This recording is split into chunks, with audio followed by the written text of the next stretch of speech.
me the nod, we'll get going. Okay. Okay. All right. Give me more time to get there. Okay, and you feel free to mute yourself. We'll give you a time to unmute if you need to input. Okay. All right, we'll go ahead and get started with our City Council work meeting for Wednesday, October 9th, 2019. First item, 2.1, review of tonight's agenda. Any items that we need to make adjustments to? No? Okay. All right, we'll move on to item 2.2. Any future agenda items that the council would like to address? Okay, we're gonna get out of here fast today. Item 3.1, Community Coordinator Program Update. Sandra. Yeah, okay. So to start off, when we started this program 2 years ago, we decided that we would bring it back periodically for any adjustments that were needed, changes, review the program. So that's kind of what we're going to go through today. I'm going to click to the next one, whoever's best. So this is just a review of what our communities are. We have our city split into our 7 communities. And this is a list of our current facilitators that we have. If you notice on the right-hand side, each community has its own community name, which is how they are identified in their Facebook pages. We do not have a facilitator for Community 7 currently. There's not as much development there right now, and so our facilitator for Community 6 oversees Community 7. And as we further our development there, we will push more to get that facilitator position.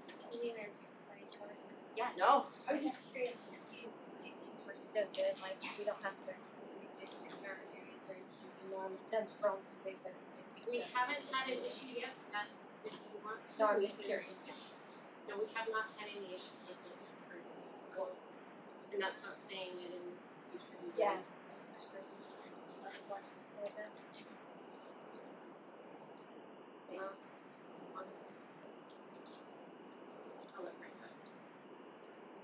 So this is our current process. It's crazy looking. There's lots of boxes, lots of steps. But keep in mind, this is a process that starts from the very beginning when the applicant comes to the city with their application to the very end where they receive approval either from Planning Commission or City Council. So the process that the part we are talking about is when it starts from the applicant is working with the facilitator. This is a process that will be reviewed and modified after we discuss some changes, if there be any, as well as maybe making 2 different processes showing how it starts from the beginning with the applicant coming to the city, working its way through, and as well as what's required with the facilitator and the developer for the meetings.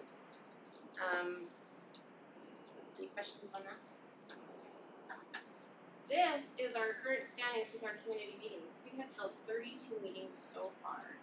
It shows clearly community 1, 2, and 3 are where our bigger developments are happening. So after we met 2 weeks ago, I held a facilitator meeting with all of our facilitators here. We kind of discussed and went over issues that council had. We asked each facilitator how they felt the program was running. We asked if they had any concerns, and overall, they all felt that the current process that we were doing was working. They had a few suggestions. We took their suggestions into mind. We debated them, we talked about them, and if we go to the next slide, we'll show. These are some of the current policies we are doing now. And we did discuss these with each facilitator. The current noticing is mailed by the developers for the residents that are within 300 feet of the proposed project. Now keep in mind, we have 300 feet on there, but there are times where we notice farther out than just 300. We will sometimes 400, 500, as long as we're reaching what we feel is a good amount of residents. And the other thing is too, to keep in mind, you don't have to receive a notice to come. So if your next door neighbor happens to fall within it, and you're not, we want people to come to these.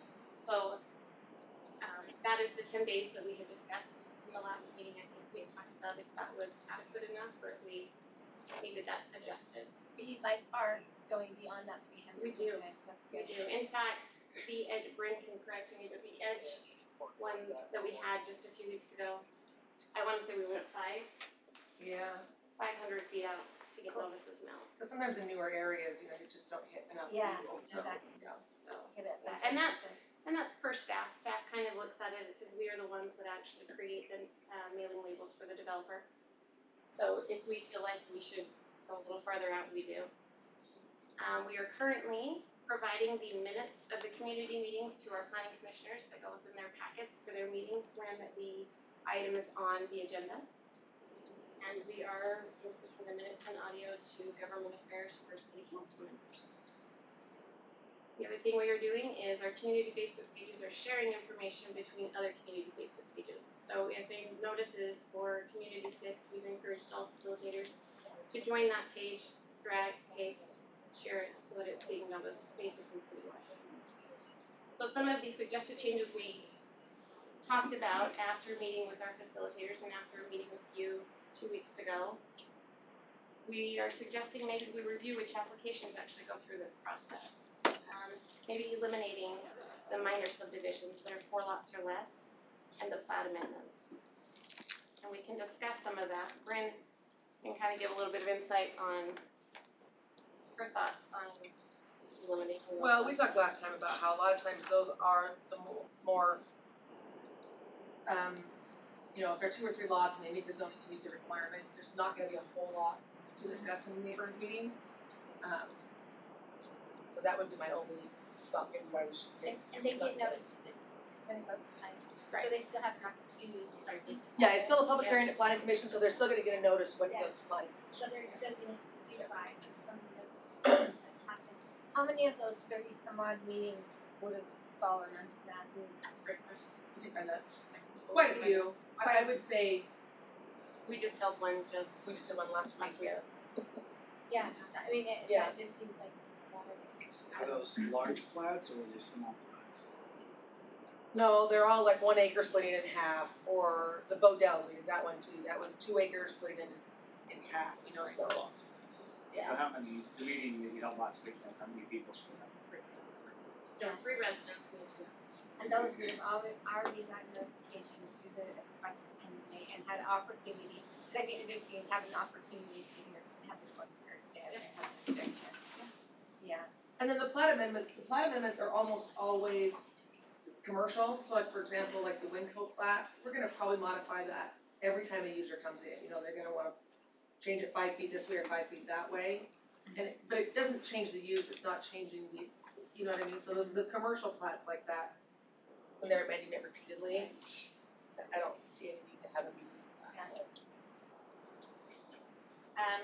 One of the other things that was suggested by facilitators as well as staff that discussed it is having our planning staff indicate something on the notice that what's required of the developer, like if they're meeting the density with the zone that they're applying, you know, within the zone that they're already in. Bryn again can talk about this, so it's just giving more information to the residents so they know exactly what it is that, I don't want to say can be discussed or can't be discussed, anything What can be can. affected, I think Yeah. that's Right. part of Yeah. setting expectations. So we can say they're a subdivision, they're allowed this type of density, or the lots have to each be this size, or whatever, you know, just kind of give the requirements of that zone. So that they can see, you know, how it's being met or not. And then on a rezone, explain the zoning. They're currently zoned A1, 8.25 would allow, you know, this type of lots or whatever. So I was thinking, as explaining Yeah. the changes, Yeah. it's Yep. being requested. So we will Yep. supply that up front now. Well, and that was Within gonna be the notice. actually my follow-up question to how many people attended last week, and that was is of the 3 residents that attended, after it was explained, did they have any comments? Where, you know, a lot of that information can be pushed out up front, and if they have that up front, then maybe it answers all the questions they have, so. Yeah, and I'll be honest, the meeting last week was good for the simple fact that they addressed some traffic issues and things that take place. It was on 3200 or 6200 West, and so there were some traffic issues and stuff that. So I don't want to say that they just because they're allowed it because they're within the zoning. There were some things that were discussed too that was beneficial for the applicant as well as the residents. So The next one is, we will begin all meetings with our community outreach program statement. And you've all received that, I believe Tammy had emailed that out to you. And we will also be including that in the notices as well. So not only will it be stated at the beginning of each meeting, but they will also receive it with their notice. And then we have a new Harriman City Community Events Facebook page. So these notices will also be placed on this Facebook page. So there's many places that we are going to have that these notices will be available to. This is our outreach program statement. So while we're looking at this, you have all reviewed it. Do you have any changes, comments, concerns with it that you would like us to do prior to us putting it into the policy?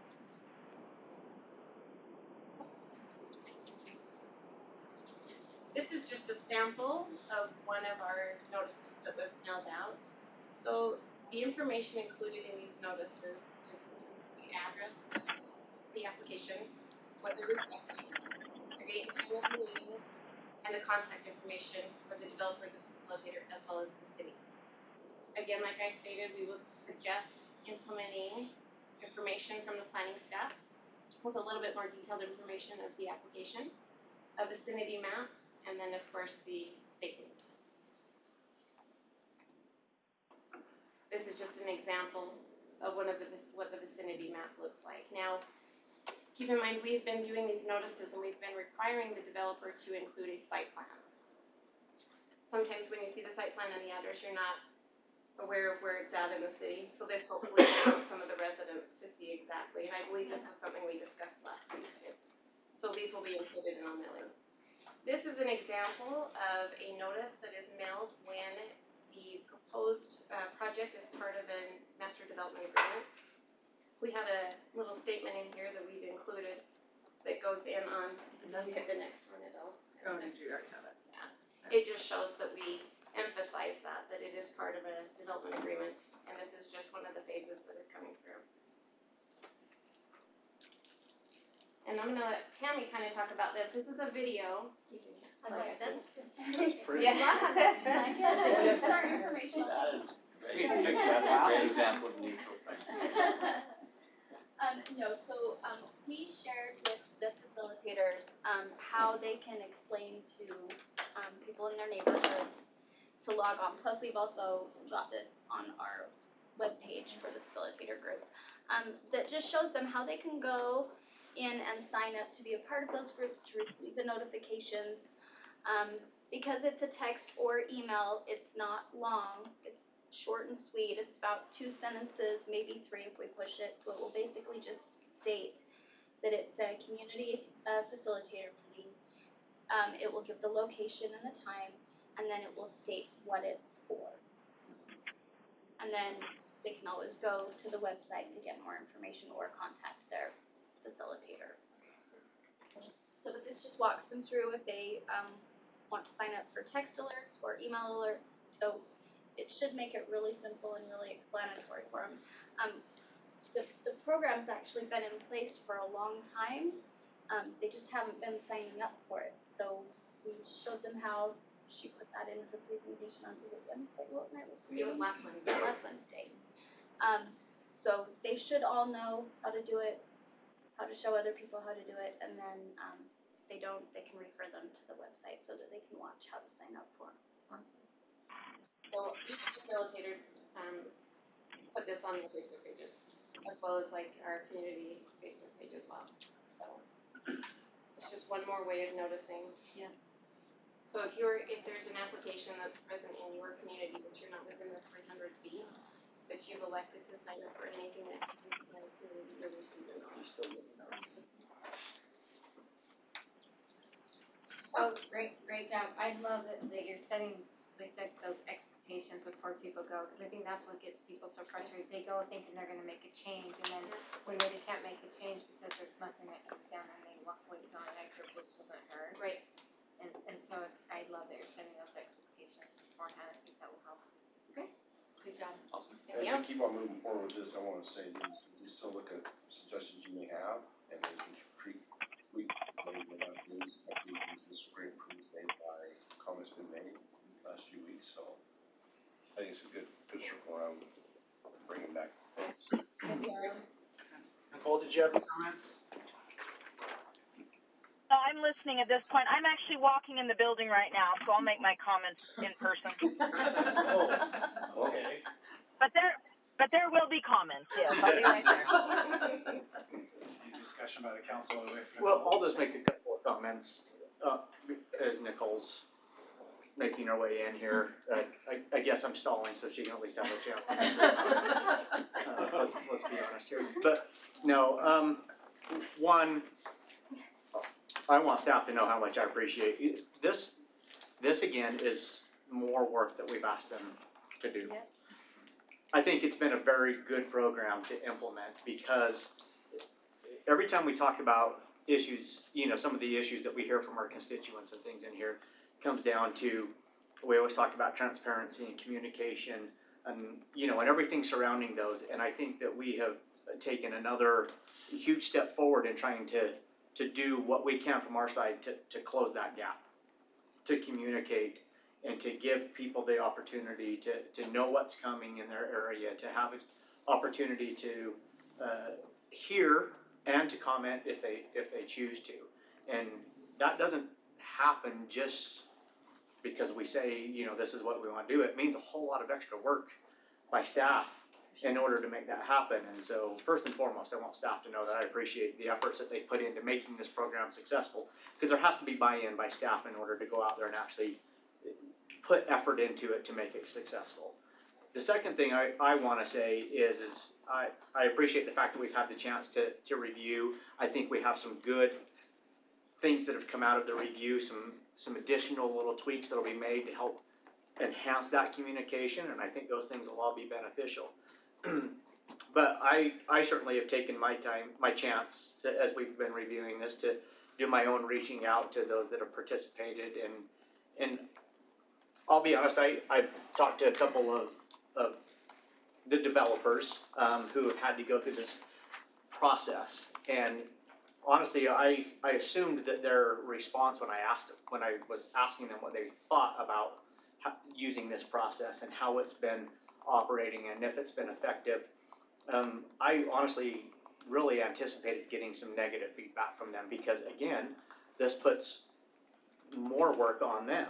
You know, it's a hard enough process just to go through an application process in a city. It doesn't matter what city you're in or what project you're doing. They're all labor intensive. But I was actually surprised in talking to some of those to have them actually respond very positively to the program, and to say that it has been a tremendous help for them in going through this process, because it allows them to get out in front of some of these issues that we'd get all the way through the application process, and these issues wouldn't come up until either the planning commission or the city council hears it, and then the project really kind of slows down and stalls out a little bit from there as we try and put these additional requirements on them. And they've been very appreciative, and like I say, I was actually pretty surprised to hear that they've been very supportive of this program moving forward. And I think that's a testament really to what the program was intended to do. Even though it's put more work on a lot of people, again, the end goal here, in my opinion, was in implementing it, was that we have more communication, more transparency, more opportunity for our residents to be able to know what's coming down the pike and be able to weigh in and express their concerns.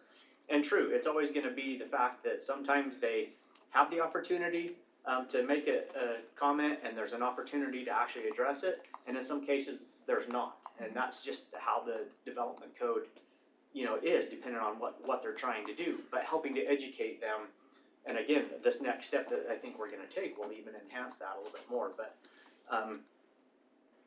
overall, I think that the program has been a success. I would definitely say it's been a success, and it's accomplished what we've wanted to do, and I think it will continue to do so, even more so with these few tweaks that we make. And again, the fact that we have buy-in from the developers that have to go through this process, I think says a lot about what we've been able to do. So.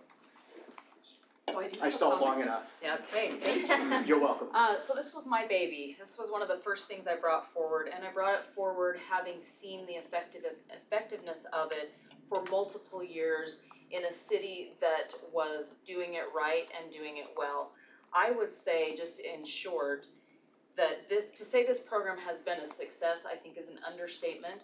I think that the residents feel heard. I think that they realize that they are the first, that they are brought into the process as the very first thing. It puts them as the priority. And that was one of the elements we were lacking, and you will always lack in a fast-growing community, is the feeling that they are losing their community and it is out of their hands. This counteracts that better than we could possibly hope. The fact that one of the developers shared the question that was asked up front, which was, do you as a developer care, or does this matter to you? And the result after the meeting, meeting 1, meeting 2, whatever it might be, was the fact that the residents realized that the developers do care. And more importantly, we're creating community partners out of our developers. You know, it's not that was the other problem, is you always felt as if developers came in and it was one and done. They were in there to make a profit. The standard we set with this program is that is not good enough for us in Harriman. We actually want community builders. We want our developers to get in front of the people whose quality of life they are impacting and be able to have a say with that, and be able to have the first say with that. And we want the developers to listen to that, and they are, and they have been. 32 meetings, impressive by our staff, the hundreds of residents who now have a different feeling about the planning process as a direct result of this program is immeasurable. So is it working? Absolutely. Should we make some tweaks here and there, particularly as they come from our facilitators? Of course. And they're better ones for it. Do I want to fundamentally change this program, or do I think it needs to be fundamentally changed? Absolutely not. I think it's working. I think it's working well. And kudos to those who are running it. And I'm looking your way, because it was a big, I remember the ask at the time and how overwhelming that felt. And I will say, of all of the things that we've done, I think that impacts the residents most directly. And so, of course, I am all for it, and I would like to see it continue. And as I said, we had a track record of cities that were doing it well and that it was working, and now we can join the ranks of those. I just have one follow-up on what Clint said. When he talked about how much it puts on the staff when we ask these kind of things, and I think that by reviewing it and going back and doing such a good job of asking and come up with suggestions, I think it helps to alleviate some of that burden, because now, okay, why do we have to go to all of these meetings? And I think that by giving them that information beforehand, like you suggested, will shorten the meetings, because there'll be less questions, people will come more informed, and there'll be less they have to, so hopefully there's less demand, so hopefully just by tweaking those things helps make it a little bit better, so it creates less of a demand on you guys. And one expectation is we're looking to create what I would call community partners of our developers. I would say, and maybe you already are, that yes, one meeting is required, but in fact there may be 2 or 3 as they address the individual concerns. And in fact, you'll see not only will we have a better product at the end, which was always what we hoped for, I think that's been proven. And again, I think you'll start to see these developers not only develop professional relationships with these very engaged residents, but again, they are making changes that in many respects are not helping their bottom line, but are in fact, they're making that human connection and realizing that perhaps the bottom line isn't the most important thing. And we've seen that time and time again with little give and take that happens when people sit down and actually have a conversation. Jared, any thoughts? No, I think we had all those last time, so fantastic move. Nicole forward, made and me let's think of just have one other point that I did want let's to just make. have an annual review. And I forgot, and that was, as she mentioned, maybe it's 1 meeting, maybe it's 2. One of the surprising things that I did hear from some of the developers is they think 1 meeting is not enough. Yeah. And again, this is an additional requirement we're putting on them, and it was from them that said, the chance of getting up there and selling it in 1 meeting, I mean, they said, let's face it, that's probably nearly impossible. And so even they said, I think that it may need to be 2 or 3 meetings to actually be able to address all those things. But again, that's in the vein of themes that I was kind of surprised to get as part of my feedback. And I love that because they wanna do it right. I mean, that's the spirit of it. They're not just going by the law of it, they're going by the spirit of it, which is to, again, create connections with those they're gonna be working with, so, yeah, it's good. You've done so well, we'll have some additional assignments for you. Well done. I do have one comment about what we talked about today, with the plat adjustments.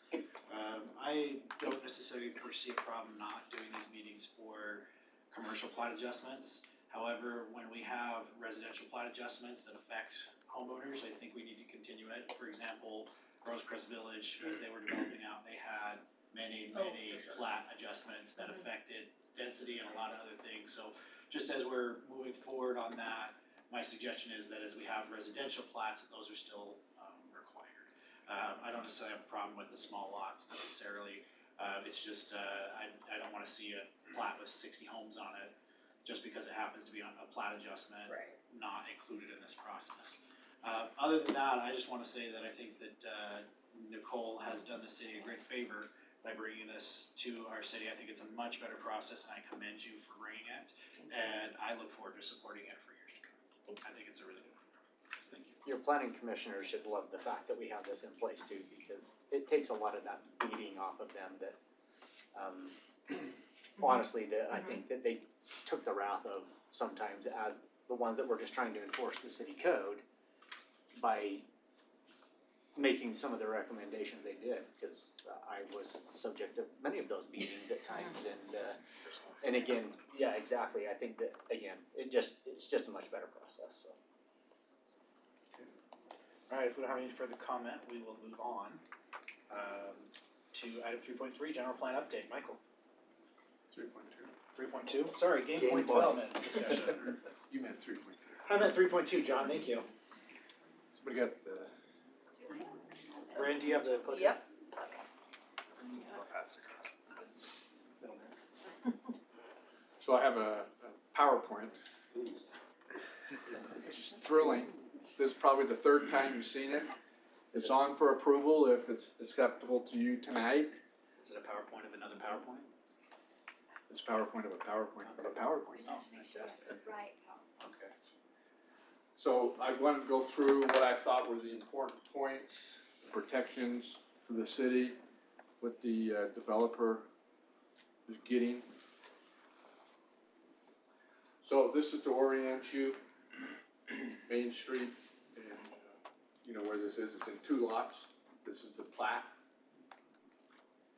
So the project consists of use as allowed by applicable zoning limitations. So there's a ZC on the property for both lot 1 and lot 2. Lot 1 is a family entertainment center, and then, well, I take that back. We go to the next one. Okay, that the project will be developed and constructed substantially as set forth on the site plan. So there's a picture, there's an exhibit that shows what it will be developed like. And Mike will take over here in a minute and go through the site plan, and the design criteria or conditions are also set forth in text and in words. Mike will go through that. That's important because that's the shiny car. They've come and shown a shiny car, and we want to make sure we get a shiny car. The rest of this is all words to set that up. All right, so lot 1 is not identified. The design criteria will not apply to the development on lot 1. That's the lot that they're not improving at this point. So this is a window. They're vested for a period of time. So it starts when they get their building permit, then they have 2 years to get their conditional, their C of O, and if they don't, they lose their vesting. So it's a window. We make a commitment that we will build Main Street. As you drove by, you probably saw them working out there on the curb and gutter. Hopefully asphalt gets in real soon.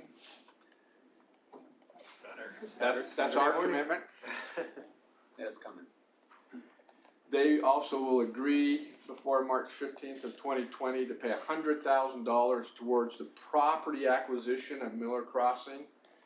And then we have a mechanism to reimburse them for that. It'll come from two parts. One, impact fees, transportation impact fees from their area, and sales tax increment from their area.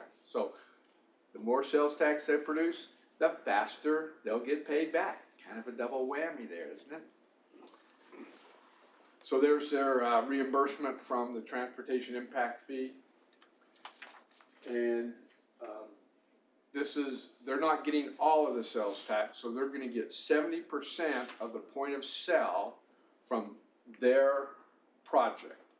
So we'll have an agreement from the city will convey sales tax to the entity, to our agency, then the agency will then give 70% of that to them, to the aggregate of $100,000, which is the amount they paid for acquisition. So that'll be combined with the transportation impact. Don, go Yeah. back if you wouldn't mind, please. So it says the agency will receive 70%. That's right, and they'll get 50% of that. Okay. Yeah. Thank you. So the agency's gonna have a little extra money to do other things with. The developers will have to put in street amenities. This is kind of just detail of what we mean by street amenities: sidewalk, but not curb or gutter, landscaping, irrigation, parks, strips, street lights, landscaping. And this is the wording in the packet received, has parentheses specifically excluding curb and gutter, close parentheses. But Is not- Yes, that the yes, version we're you going got two versions. You got the one to make sure that you saw the change, and then the clean version.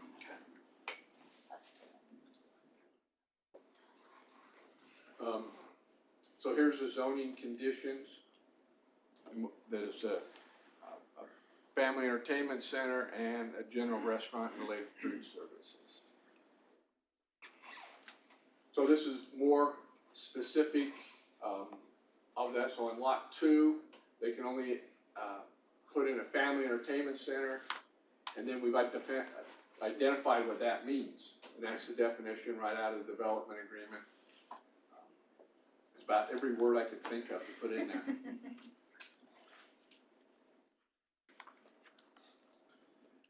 So the term of the agreement is for 2 years, so it's a limited time, and limited in scope, and limited property.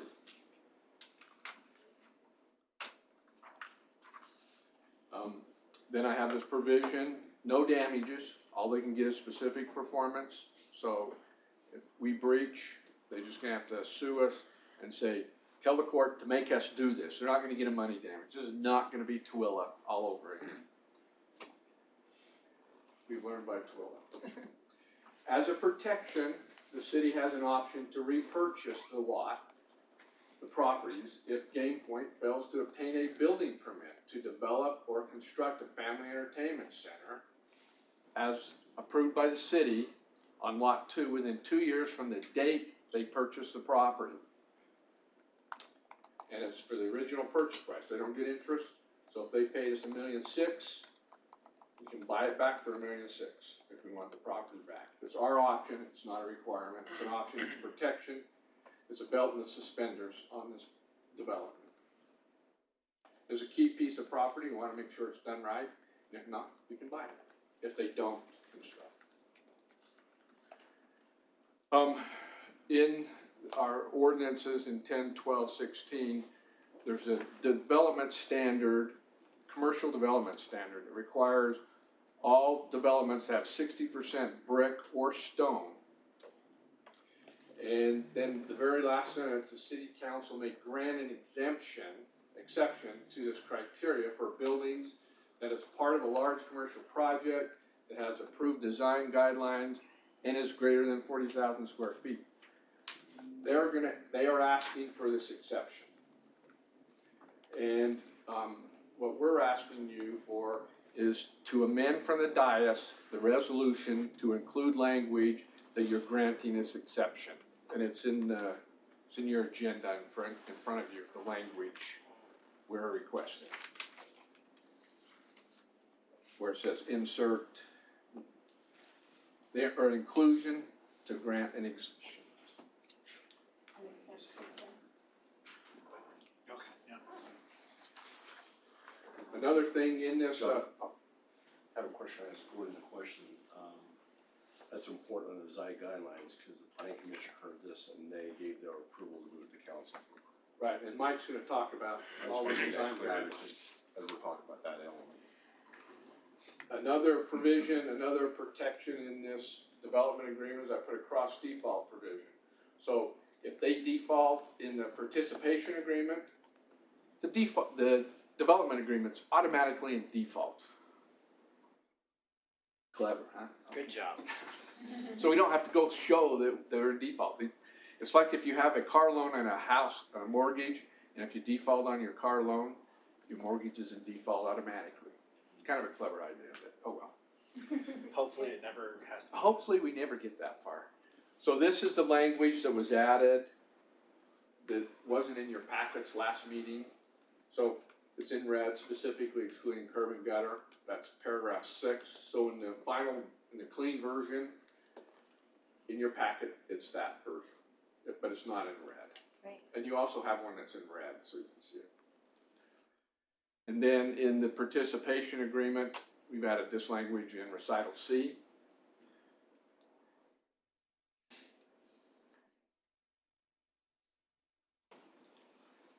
Now the development agreement was submitted to the planning commission for their comments and their input. So there's another double check, another whole set of eyes or group of eyes looking at this development agreement. And the development agreement has a specific site plan that has been reviewed and approved by the planning commission. In a minute here, Michael will identify that. It's a picture. Picture's worth 1,000 words, so it saved me writing 1,000 words. And the development agreement has design guidelines that have been reviewed and approved by the planning commission, and that also includes a picture and text. So we want to make sure that that car they're showing us is the car we're going to get. So, Michael. Okay. Any questions for me? Well done. The only one I have is that's just kind of an adding one to the vested rights. Uh-huh. It doesn't mention lot 1 when it could or would be built. It's only lot 2. That's Lot right. 2 has a full permit. That's the 2 years. family entertainment center. Does this allow them to go build lot 1 first? They could build lot 1 first, but they have to build lot 2 within this time frame. 2 years from intended purchase. Because we can still purchase it back if they didn't. Yeah, if they build a building for us. Well, so the risk they see is that this is all about lot 2, but we're leaving open lot 1 we kind of agreed to as an extra, right? That was not part of the original plan, and what's been brought up in every one of these meetings is, but we want some protection. I don't, the way it's written, it feels like that door's left open, and it's always and Everett has best intentions. That's their intention, is to build the family entertainment center, but with economy tiering, etc., we could be in a position where they'll go and build lot 1 and get what they can and let the rest of it time out. They could, but we'd have the right to buy it back. Even if they build out. Even if they build lot 1. Even if they build a restaurant on that lot. We get to build and buy it back to the It's same their amount. risk. They would do it absolutely at their risk. So we buy it, so they go and build it all out, there's a building there, and they don't build the other one, we can take the whole thing, including the building. The repurchase option is going to be recorded as part of the purchase. And I can tell you what's likely to happen is the bank that's loaning money may come back and want to talk to us. If they loan money to build on lot 1 or on lot 2, then we'll talk to them. But we're in absolute control. No, it's not, let's wait for me to get that. My fear in reading it was we'll end up with a coffee stand and never see anything else. The suspenders on that is, that'd be really poor choice on their part. We would benefit. Yeah, that's the thing, if we can take back everything, then great. Right, it's on the whole parcel, that repurchase for 1.6. So if they put improvements, I'd say great, put them in there and make them very expensive. Well, my worry is if they won't. Yeah. Okay, last week, the planning commission reviewed this project and granted a conditional use, site plan, and building elevation approval. As you know, all of those decisions are squarely within the role and realm of the planning commission. However, a section in our city code allows a developer to request an exception to our building material standards. And it's that portion of this project that is also wrapped up into this development agreement. So we wanted to show you what the commission had approved last week. Landscaping plan, our landscape architect has reviewed this, and this plan has really matured over time. We're very excited about what they've proposed. There has been some changes to the site. At one point in time, they were thinking of doing 2 separate miniature golf course areas, including an outdoor kind of ropes course. Over time, they have reduced it to 1 miniature golf, and they've enlarged the indoor rope course. That's much more substantial than what they had started with. They were certainly looking for more of a year-round operation with that investment. And you can see they're looking at various kind of local parks and scapes, things that we're familiar with to kind of influence or kind of inspire how they're designing or featuring elements within this landscape plan. And then including some outdoor amenities, barbecue pit and trellises, different water features. So it's a very robust landscape plan. Now, the commercial standards for materials is 60% brick or stone. And they currently are breaking down to about 60% in concrete, smooth face and split face masonry, as well as some poured in place concrete elements. They may be doing some board formed elements that are really quite popular today. 30% approximately is this, the translucent materials on the building, part of which is structural. But you can see there's a lot of glazing on this building as well. Then about 10% are metal trims, some wood material on the exterior of the building. So this will be attached to the development agreement. It's one of the exhibits in the project. I think this is a version you've seen before. It seems like they've settled on this plan, this elevation solution. Yeah. What's that? So it's like an emergency. Yeah, it's gone through a lot of changes very quickly, but they are now working on the design of the interior, the architectural finishes on the interior, so they seem to have really settled on this building elevation. So we're comfortable having this. Like I said, it's been approved by the Planning Commission. Any variation from this would be subject to your review as well as the commission's review. But Well, you can amend these from the docs if you would like. yeah, if there's anything you want to change, and then there's an interior When floor this plan. went through sorry, I didn't mean to cut you off, Mike. Yeah, that's When okay. this went through the planning commission, was there adjustments or recommendations made that have caused there to be adjustments in this, what we're seeing in front of us right now? And what were they?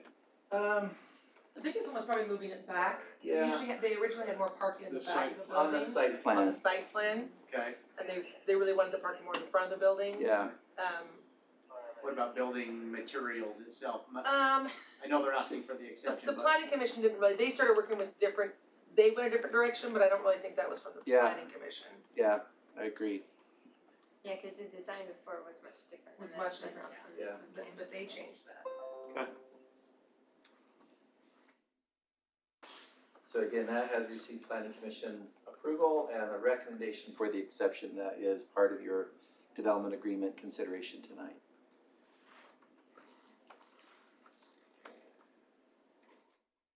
Aaron will be here tonight, so if you have any questions. Any questions, concerns, comments from the council this time? So this is the shiny car, Yeah. and if it's not shiny, let's change it. Yeah. It will be shiny at night. Okay, if there's no comment, we will now move on to item 3.3, which is general plan I update think this is me. with Michael. Yeah. This time. So we have on the PowerPoint the same materials that we sent out to you last week. And this is really just to have a discussion, see if you have any questions about the information that we have put together. We've also shared this with our general plan consultant and making sure that's informing their work.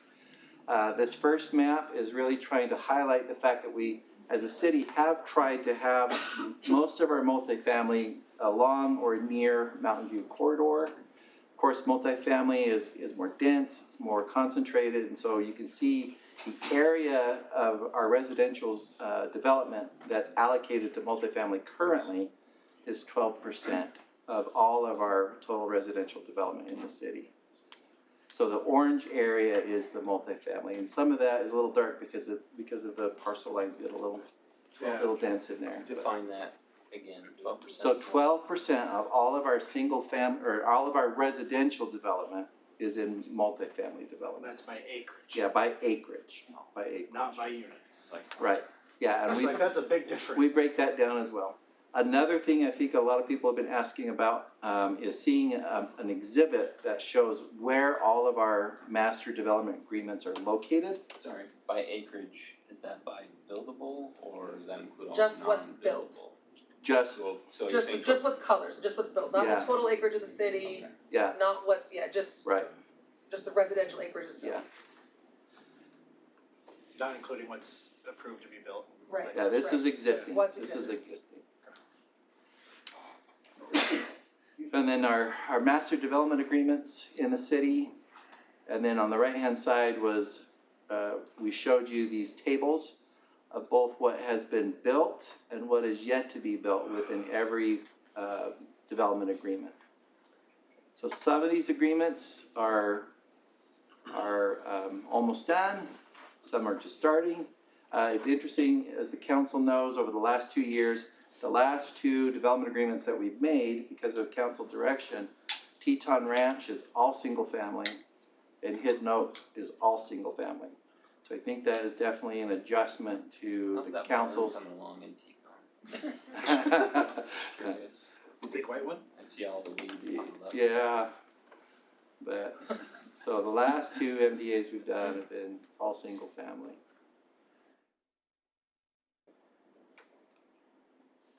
We also have a map that shows all the MDAs as well as all the approved subdivisions in the city. And what we were trying to start to focus here is, in thinking about the general plan, what are our areas of stability and our areas of potential development or potential change? So essentially, the white areas within the city boundary are those areas that could, experience some type of development. Now, as a team, we've been reviewing this, and we think we're gonna update this map a little bit to try and focus on those developable areas. For example, shading everything outside of the city limits so that it's not white will help us to focus on what do we mean by what's available for development. Another thing we wanna add to this map are those areas that are restricted by topography. So obviously, all the areas along the mountain aren't going to be developed, a lot of that area. Right, so it'll help everybody when we're talking through the general plan to understand really what areas of the city the general plan may affect moving forward in the future. Mike, I just want to Yes. chime in here. Is this starting to accomplish what you asked for? Yeah, I was Sherry, gonna, in when he council was done, I analysis, was right? gonna Oh, say, okay. thank you a ton, cause these maps were very beneficial. Well, I know it's been slow, No, it's but you okay. see how much work's gone into it. Yeah. One of the challenges is that we don't really track data in an easy way of generating these kinds of reports, and maybe we need to change what we're doing if this is something we need to regularly report out. For example, this is based on building permit data that Bryn has been tracking for how long? 10 years? 10 years.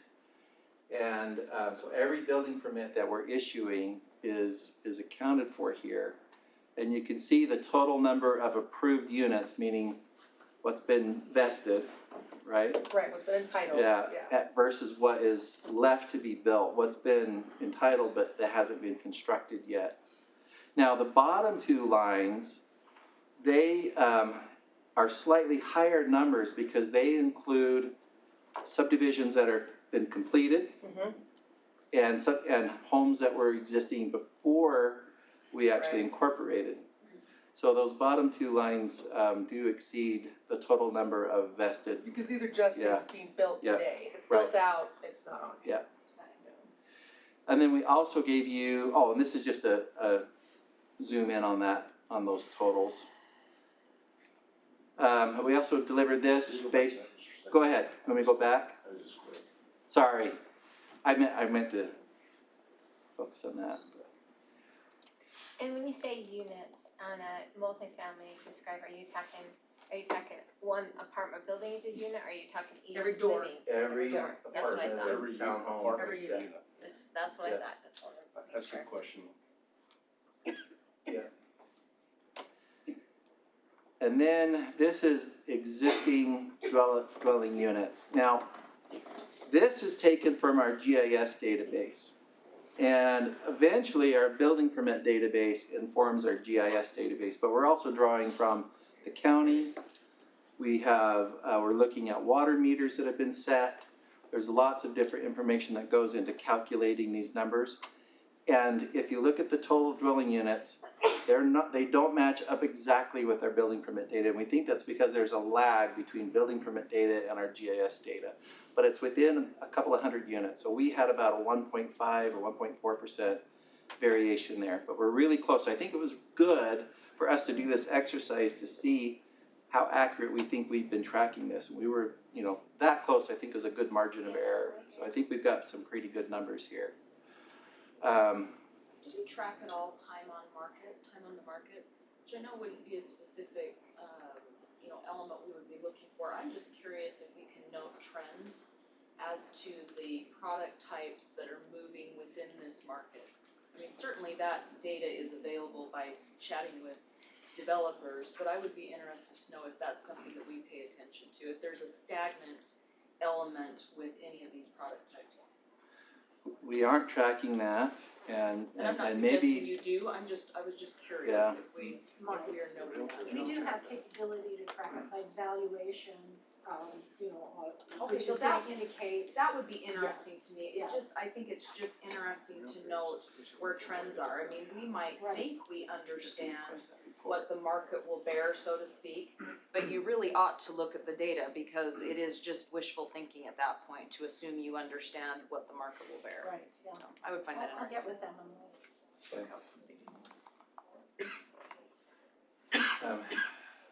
I don't know if you have any questions about any of these maps and reports that we put in. But I sure, again, wanted to express my sincere thanks.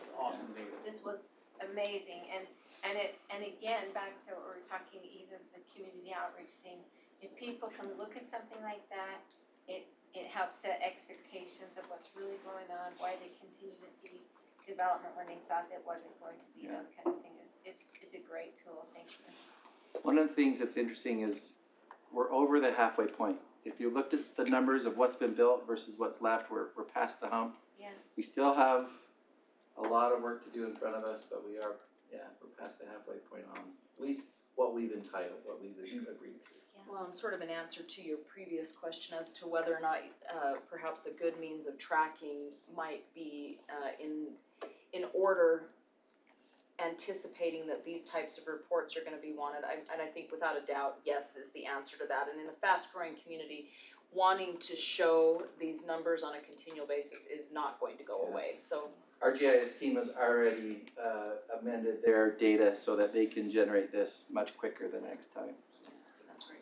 One of the things that we talked about for several years now, wanting these maps, and I know it's difficult to do for like this one would be pretty tough with all of these simple ones, but the bigger ones, the MDAs, et cetera, the year it was approved. So as people look at it, they know when it was done. Yeah. I think we could, I want that for myself for administrative purposes as well, when they expire. I want to have that list as well. That would be approved at Yeah. expiration. Yeah. Okay. Thank you. Thank you. Questions or You know, concerns? again, I know that was concern because there was a request, and you can see how much effort to get the detail that we felt like you wanted. Yeah. And, there's a lot going on, but it just took a little time, more time we thought with GIS and building farm and planning to get that pulled out. I'm never irritated by that. I just always, if it's gonna be slow, just pop the email saying, this is kicking our bum, you know, I mean, we're gonna be a couple more weeks on it. That's probably not a good thing. But anyway, just, you know, I mean, just a quick update, just saying, we're still working on this, you know. What we try to do with this is make sure we exceeded what your ask was. You know, we bought you more than you was asking, we bought you a little bit. No, yeah, it was awesome, super appreciate it. Okay, we will move on to item 3.4, Houston Avenue project update. Blake. This one might be as exciting as the last one. The last presentation, not the last presentation. I was like, don't get our hopes up. All right. So, my first bullet point, and then there were two. There's 2 properties left. We had 3 last time we met, remember? So we've got 1 done. It's not for lack of trying. The Newton parcel, we had a meeting set up a couple days ago at 4 o'clock. He didn't show up. We've continued to call him back and leave him voicemails and send him emails. No reply. Verbally, he's agreed, but Did we give a timeline in which that needed to be actually signed? yeah. Well, And it came and went? We were supposed to meet It 2 was days the ago meeting at we 4 p.m. discussed. at his I thought house. it was that day, Staff correct? went out with a notary, knocked on his door. This is the Newtons, not the other property. This is on the This is on the north side. Okay. Thank you for clarifying that. So this is one that we've had a couple of times when we did the asphalt trail. We said, we worked with him to get the asphalt trail across this property. We had an easement ready to go for that. We showed up and he decided not to sign it at the last second on that. So walked away. So the asphalt trail ends at his driveway if you go out there and notice. Which we had a kid riding a scooter crash on that the other day and we got sent some pictures. Because the scraped up meat, asking why that's not in, so. Did you put in the property address and tell them to send it? Private property. That's one, here it is. Yeah. Parcel number 2 is the Stevens parcel. We got a verbal agreement, well, it was an emailed agreement that said that he was okay with what we proposed. And, we've called and we were able to get a hold of him today. And he said he was busy and that we needed to call him back when he wasn't busy to come sign it.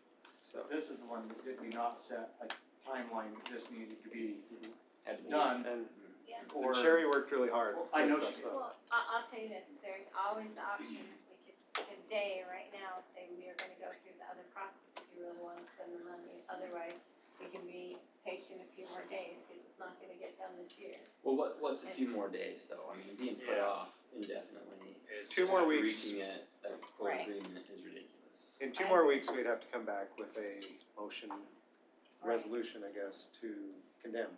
And I have the papers hot and We have to ready send right more here in my notice. hand. I will, go. Jared really kind of made my point though on this is that I think we lose some of our effectiveness by pushing like we did and setting a deadline and not, in some respects, following through on the other side of it like we talked about. Because again, this has been drug on for so long already. And I get it's not the ideal scenario, but how long are we willing to really let this drag on before we take the steps to get the resolution we need to get this road done? Well, We could have had this road done this year, My answer is early this year. That's it. So we will need to send a letter that is required for condemnation to him. And then, I don't know how many days that is. Do you remember, John, is that 14? Well, and then you'll have to do the condemnation resolution in an open meeting. It's not a fast process, but just pick a date, and if we don't, like, the date we had was Monday, Right. but we thought we had a deal, so. The answer of, I'm busy, call me back when I'm not busy is ridiculous. So the key direction I need, Especially when we've agreed to all of his requests in order to Right. come to that agreement. We bent over the backwards. key direction I need from you is, when would you like me to send that letter? Because that's the trigger point to when we start the condemnation process. Do we have to do that? How early prior to our next meeting would we have to send that letter in order to make the resolution? I think it's 14 days, so it's already too late. It'll be November meeting. So, Well, I think the deadline came and went, I would say send it to them. Well, I would say, Depends on I what you would say, consider the deadline, I disagree with that. The Yeah. deadline was to come up with an agreement, and the agreement was, he did agree, and. I thought the email said though that it needed to be signed It by. does, that's what we're waiting for. No, So the we email agreed doesn't on- say it needs to be signed by any day. The email just I said just said that, it that it had had to to have an agreement.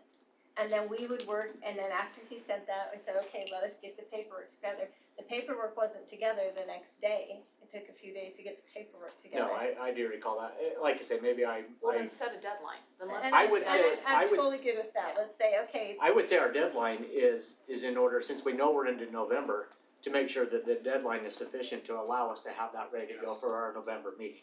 Okay, so we'll start with our November meeting, count back, and figure out what the deadline is. That would be my I would recommendation. give, And I would I give like 3 agree or with 4 that. days extra so that you guys have time to get the letter done and taken care of. It's And done. while I'm It's sure ready to you've go. done this, when you set that deadline, a very clear expectation is laid out for this homeowner that this is the process that moves forward if this deadline is met. So there's no misunderstanding as to what process we are moving forward, if that is not met. Just so there's, agreed. again, everything is upfront and stated clearly. Good to know that even if we move forward with the letter, there's still opportunity to negotiate at any time in the process. Absolutely. before condemnation. Well, and hopefully I can just go there tomorrow and we can figure this out. That'd be great. That would be awesome. That'd be great. I realize, It's and I do like- realize you have No, worked it's your good, tail and off they on ha- this, Sherry, and I actually am more frustrated for you than anybody else because you have put so much effort into this, knowing how frustrated I am. It's okay. And I haven't had to deal with nearly what you have, so. It's okay, they're my neighbors and I understand their frustration also, so it's like, so I can relate to that. So I can sympathize and empathize with a lot of their frustration, so that's why I'm pushing back and saying, look, just, he's met the first deadline because he agreed to it. So if we're gonna do something, then we need to say another deadline. And I know it's frustrating here also, but let me go chat with him and take him the papers. And that's And- fine, and- it's and just we'll set the clear that deadline, answer I agree. needs to be- I know. But so is the other one, right? We've gotten the same point with Newton several times, and the same thing happens every time. It's like Lucy with the football. I mean, constantly just pull back for the last second. I'm so tired. And I'm happy to take a packet there too. I'll find the notary that wants to hang Give out them a with me and deadline. have them come around. I am feeling like Charlie Brown. So, okay, I'll wait to hear. Any further discussion on Houston? I've got a couple more things on here. Okay. So this is a little bit further to the east, the missing sidewalk pieces. We've talked with both property owners, they're both good to go with everything. We're preparing the documents, heard the story before, right? And, we'll go out and get them signed. Sherry, you wanna do that too? I'll be glad to go. My question, these You're on ones, I don't foresee an issue with. The one guy on the east was actually, I felt like he was really excited to get sidewalk, cause he was tired of watching kids walking the road. Yeah. So, my question with this one is, I put a little cost estimate together on it, I put a little contingency, cause I don't have a plan, but I've walked the site, looked at it, so I think we're pretty close on this. There's a $25,000 price tag on this sidewalk and these drive approaches and the fence that we have to relocate. If we do that, we can take that out of the McHouston budget and then plan on maybe amending the budget later when we get a better idea on McHouston with the properties. Or how would you want us to handle this cost for the sidewalk?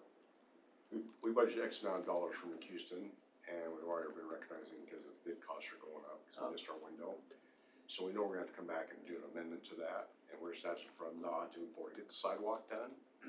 And then when we get the updated bids on the rest of it, we'll come back and give you a solid number on that and amend the budget. This is my nod.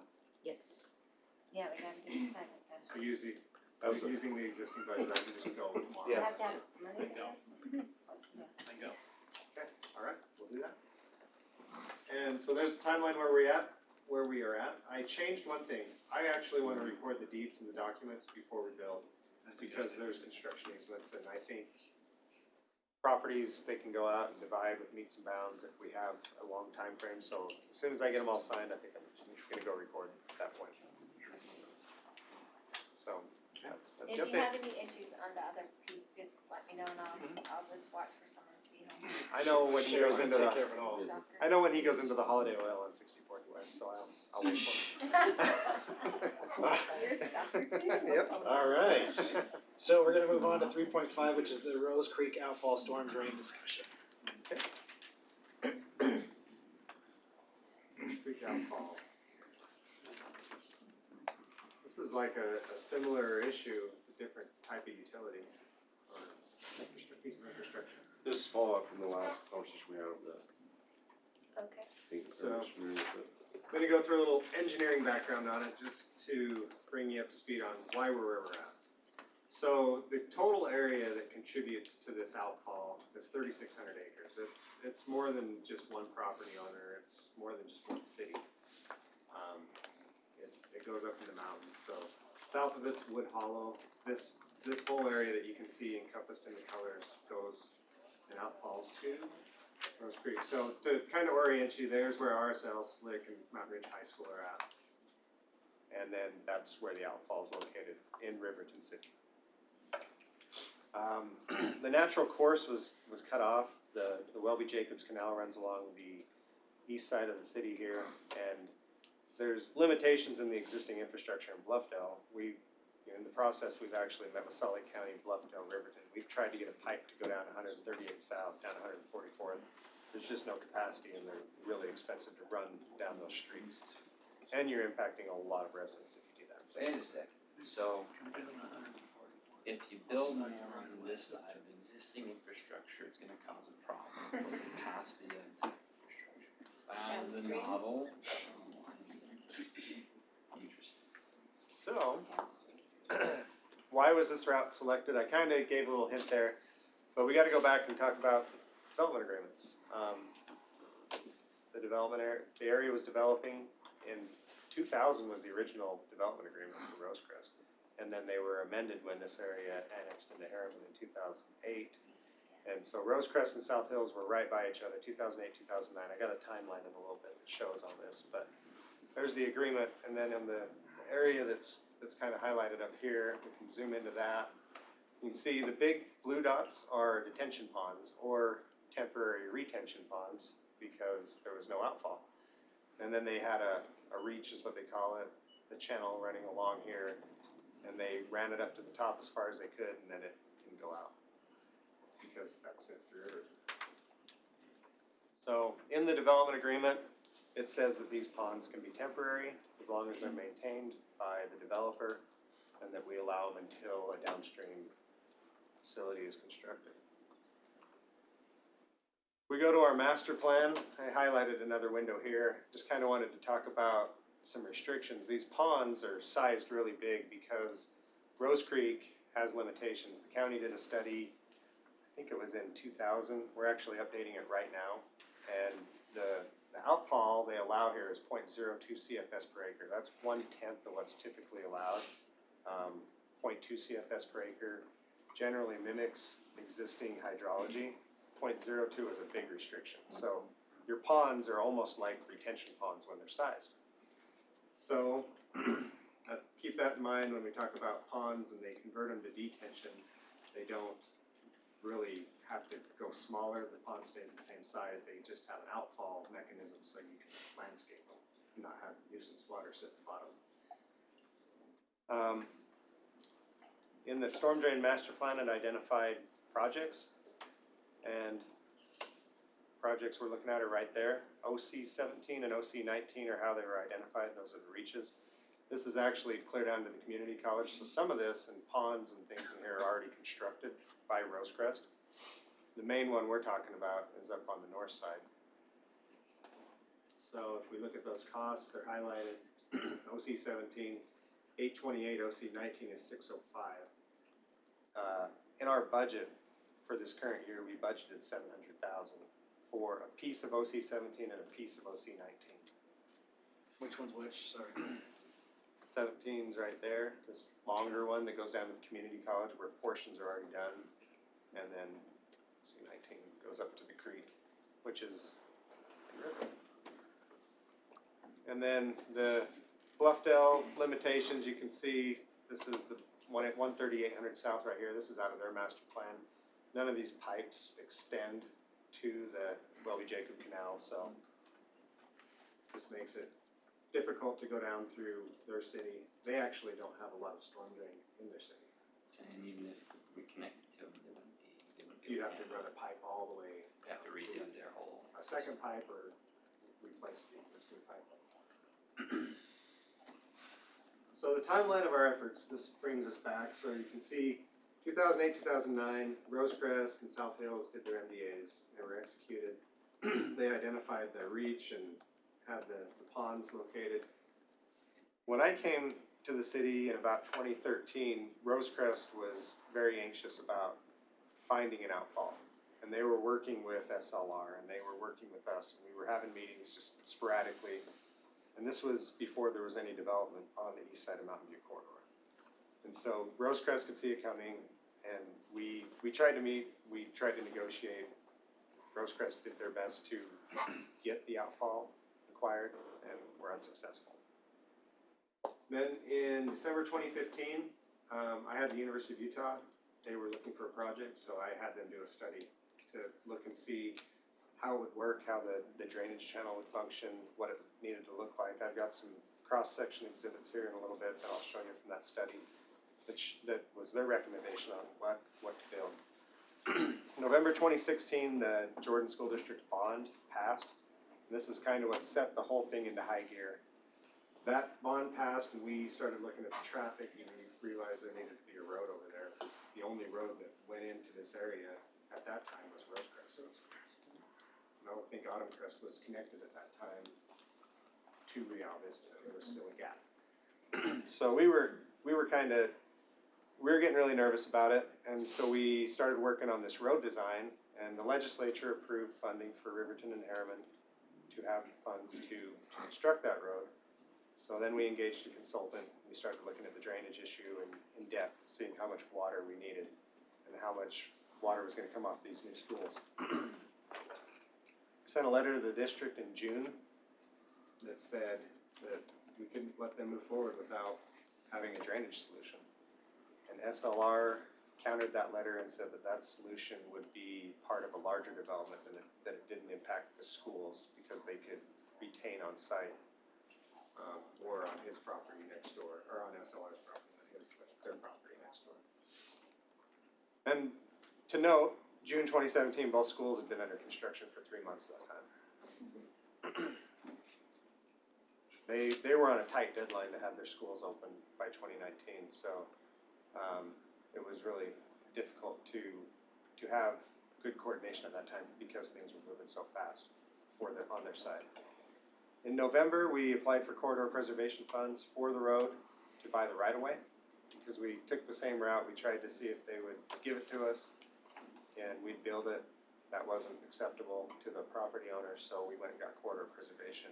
We're approved for that, and in turn, took till July 2018 to actually close on that and acquire the right-of-way.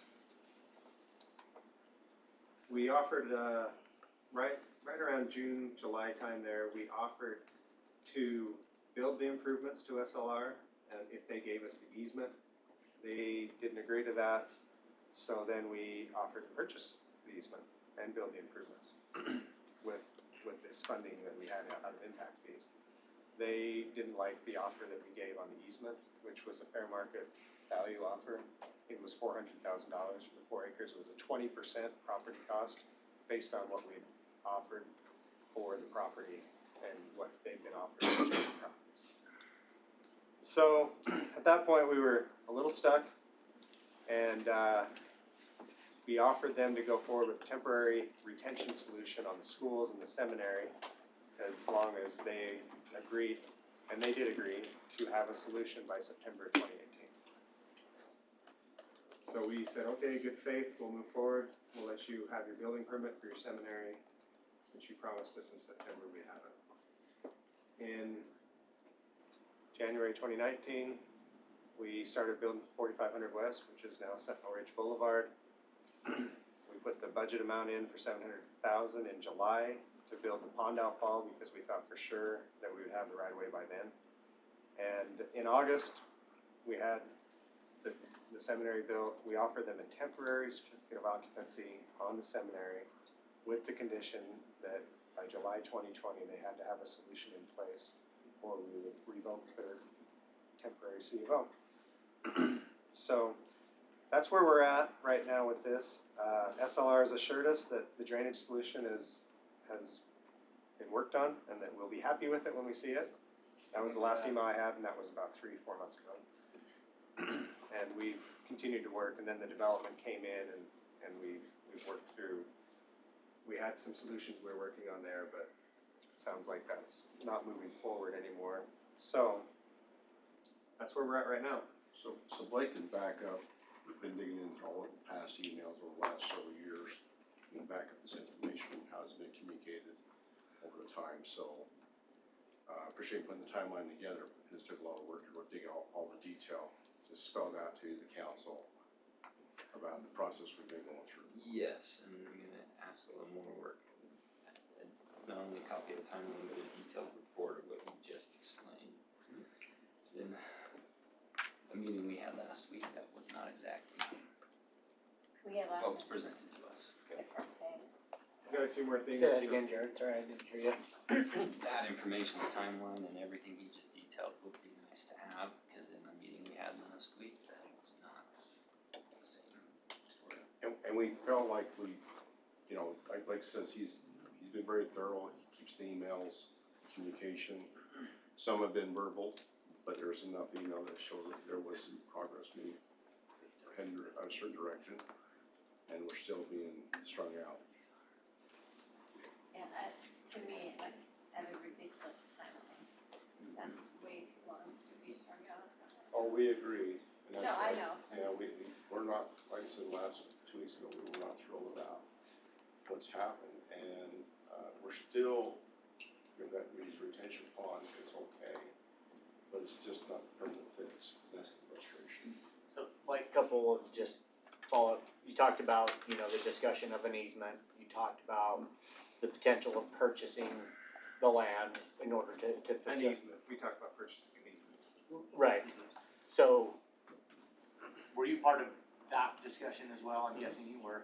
So what was the response, I guess, that you recall getting at that time, as far as, what reasoning did they not wanna go that route at that time? So I don't have written responses. It's always verbal. Mm-hmm. And the verbal response was, no, that's not the price we want. They wanted a lot more for the value of the property. For the value, and I can only assume that that's because of the development potential on that land. Is that? Yeah, and we A were fair looking at assessment? prices that we paid for the roadway, which was more developable land than the piece along the canal. The canal's encumbered with some utilities and it's down by the canal, it's the slopier part. So, yeah, that was the response we And got. they just refuse to send you anything in writing? We Do got, they demand that? we got some things in writing. I've got a good trail. And That's good. the easement discussion just simply was, that's not. Yeah, what- so we we don't had wanna a do that. letter. That's not our policy. What was the response that you got at the time with regards to the easement, just the easement discussion? And I don't have a response to that, For sure. Okay.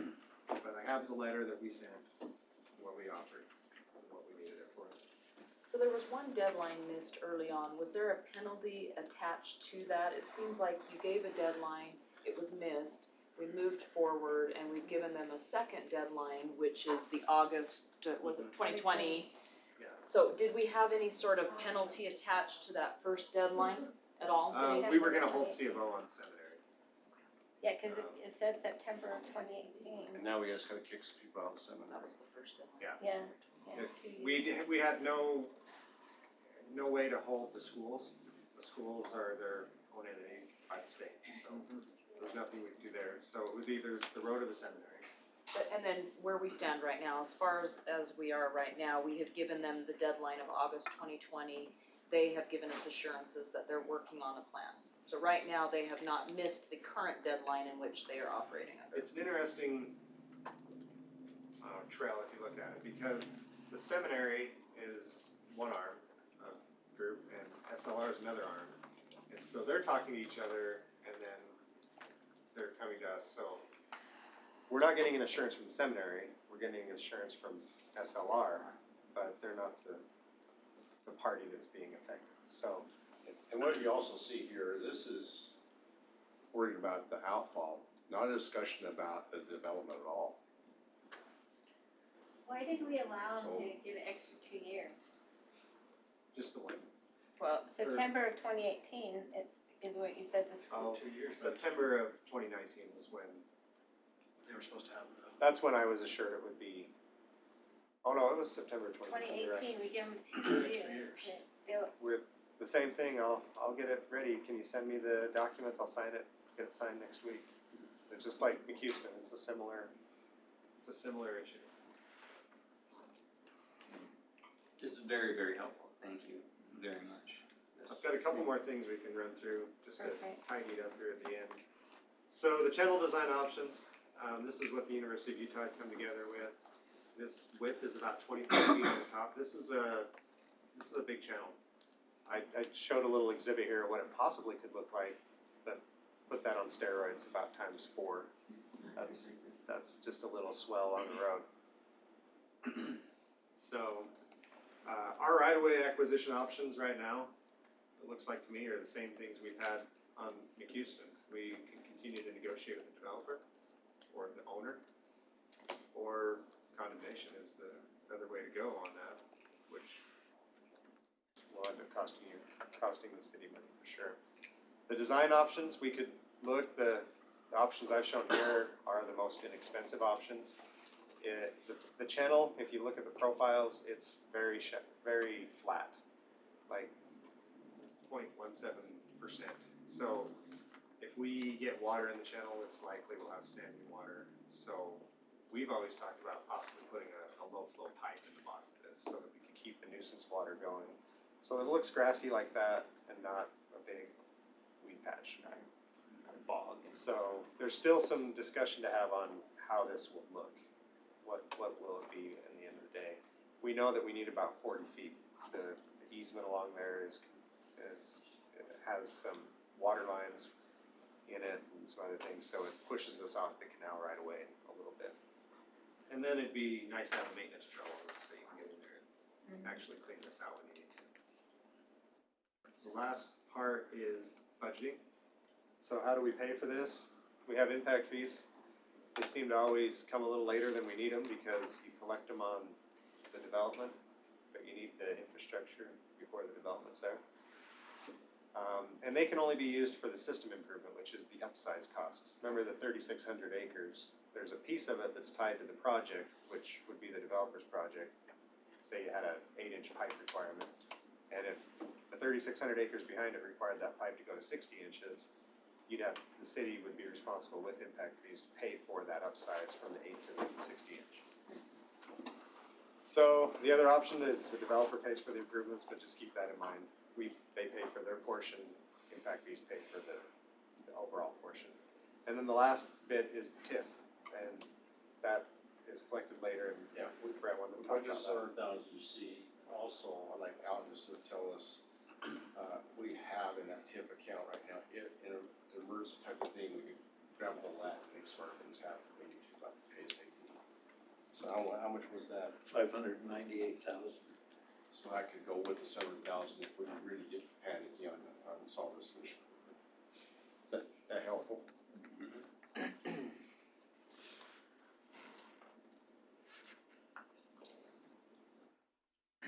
So that's what I have. I heard that I get to write a report on the timeline. That'll be easy because I've already done all the work. So just need to type it up. Sorry to ask you, but we'll need that.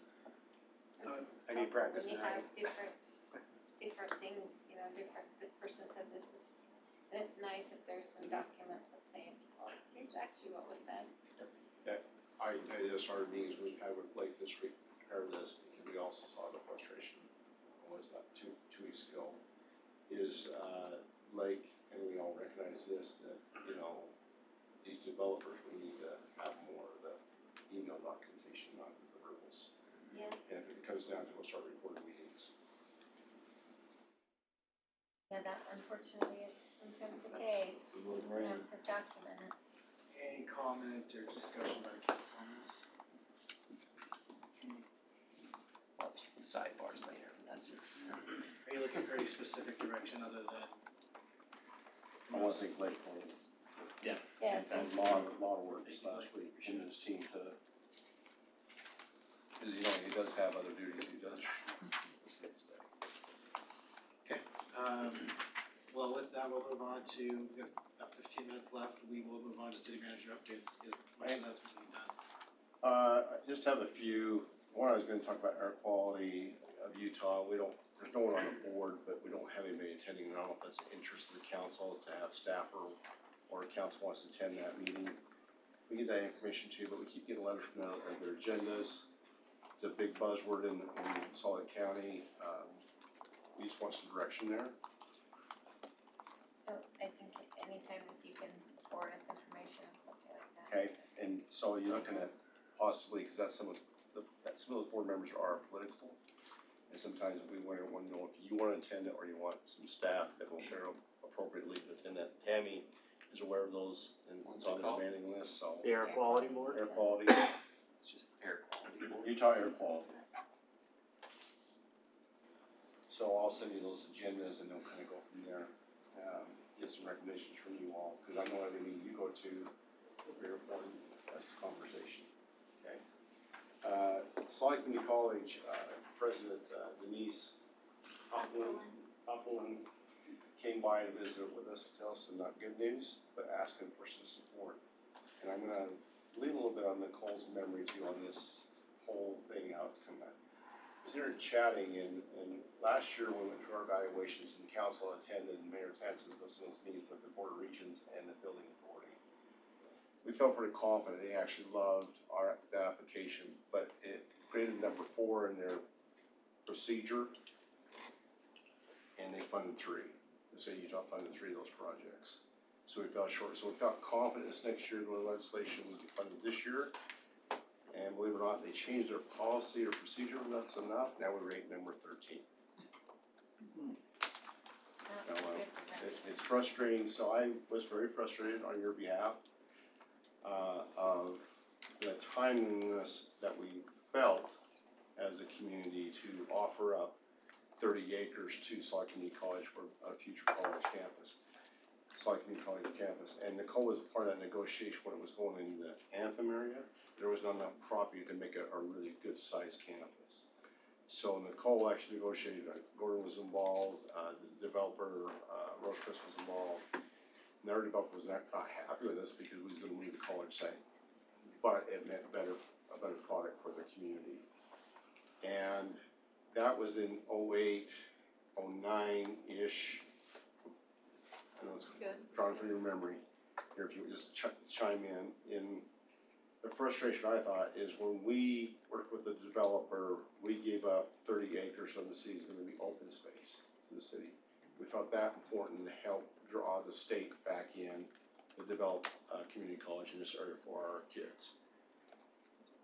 It's gave momentum because University of Utah has now chimed in. They want to be part of that structure and be on the second floor. So there's really unique things here where one of our kids can get their associates and get their masters all in one area.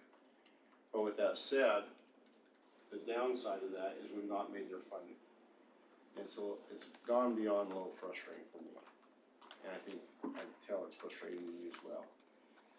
Probably that agreement should have said, given the state ultimatum, if they did not act within 5 years, the project comes back to us. Shame on us, but we trusted the state of Utah. They would do their due diligence. So we actually gave that property to them at that time. It's theirs.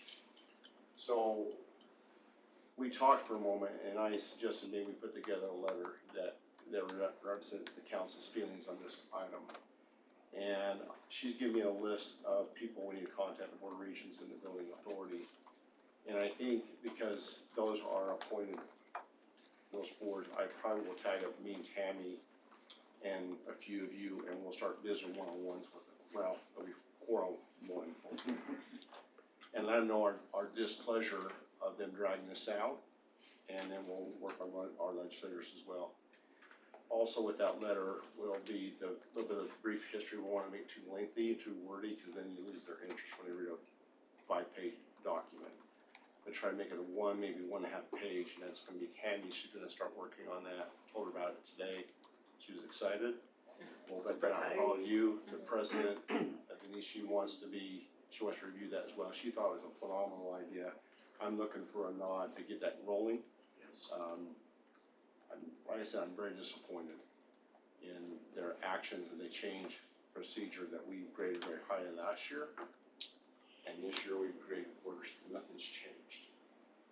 That seems Did they explain disingenuous. the reason for the different criteria? What was the impetus for the change?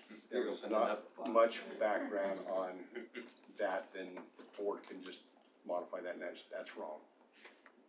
We definitely need to push them out to them about how we feel slighted and they've been disingenuous.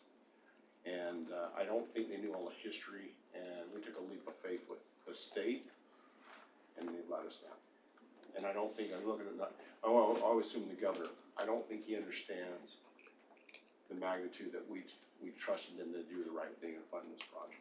If we put into it, we definitely need to have those conversations and try to educate people and see if there's, any way to salvage it. If there's not, we have to think about the next step too, is asking. I'll go back, let's get the problem. Yeah, asking to return it. And let us also understand competing projects as well. So I don't think this, at least, again, not knowing exactly what the reason for the criteria change was, I don't think this is intended as a personal slight. You also just have many competing projects. So Right. It's not personal, but as we express our dissatisfaction, yes, we also need to look to continuing valuable partnerships moving forward. So it won't be that mean. Like I said, you all have a chance to review it, so you can make your comments. But I think it needs to be strong enough. We did believe they'd do the right thing. of course, yeah. But that you just didn't give 30 acres, council. You put in infrastructure, $12 million worth of infrastructure, water tank and things are ready for them to supply them. You bend over backwards to help them get across the finish line. We're the only community that's done that for their projects. Sorry to get loud and strong with that, but that's, again, my frustrations are coming out of me, as I'm sure you as well. So we'll get that, I think I got my nods to get a letter going, let her get about that, you let her pass, and then we'll schedule, here you go, more side meetings. It's good That's though, what you want. that's important. My suggestion on this one would be that, just so that we can show a unified front, that members of the council individually sign the letter, so that they can see that all of us are united on that particular, issue. I think it might have some more force than just a signature by the city manager. That's great. So I have 2 more items. One's probably more brief. I'm gonna turn that time over to Cynthia, which I got. You're gonna, What's that? you're gonna turn that Say, over it's to Cynthia? actually, I wanna get on my other 2 items. I got it. Just on time. See, you guys get me amped up and get too anxious, talk too fast. So, Chief Carl, what you just talked about, the council giving me the non-support of their names on the letter for some deal, but I want you to talk a little more the detail of the hit we'll take if, what's his name, lost of course, Judge Course. Yeah. So Judge Course, the presiding judge, has entertained the thought of handing out cases just one by one throughout the 2 courts that were in this valley. One being the Matheson Court and the other the West Jordan Court. He feels like the judges in support of that to allow for a little bit better work coverage, so that one judge doesn't get more cases together. The way it's set up now, there's kind of an imaginary line in the valley. And us on the south end of it go to Matheson, as was designed, by the way, when they built the Matheson Courthouse, and the ones on the north go to, the West Jordan Courthouse. The ones on the north go to Matheson downtown. Some of the things that we consider to not be good for us is us driving to Salt Lake City to do things, and Salt Lake City driving to West Jordan. And one of the bigger issues is victims and witnesses and getting them to the courts they need to be to. And while some of the judges thought that 13 miles wasn't a big deal for somebody to drive, it is when you don't have a car, right? Yeah. So taking all those things into consideration, we even placed the West Jordan by mass transit. The West Jordan courthouse was placed by mass transit for some of that exact reason. We're very active in Harriman with our victim advocacy program to get victims and witnesses to court. One of the things we talked about was even suspects. If the suspects aren't going to court because they can't get there, that means we're getting warrants and we're taking people to jail on things that they otherwise would have appeared on. So basically, it's a geography thing, and we want your support in saying, they're looking for 3 groups, and we're asking for your support. One is the chiefs of police, one is the city managers, and the other is the political bodies.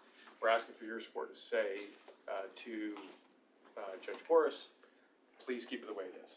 We think that there will be some negative impacts and fallout. Well, it seems that if there needs to be a leveling of caseload, that there's a much easier way to go about doing that, still based on geography, rather than just throwing the whole deck to the wind and picking them up wherever you go, which is, you say there's an imaginary line, okay, adjust the imaginary line.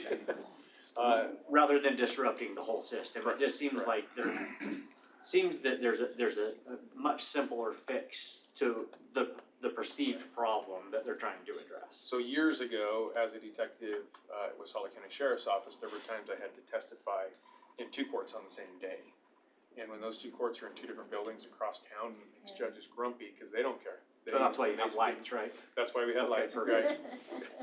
And so it's much easier to know that my detectives in Harriman, if they have to testify in 2 different courts, it will likely be at Matheson, where we would have our cases assigned. So that's what we're asking for support. It just makes sense, right? Yep. So I think you have the nods from us. So I have one more item, and may I just real quick add that Sim Gill's office has created that letter, and we've read it, and I sent it to you.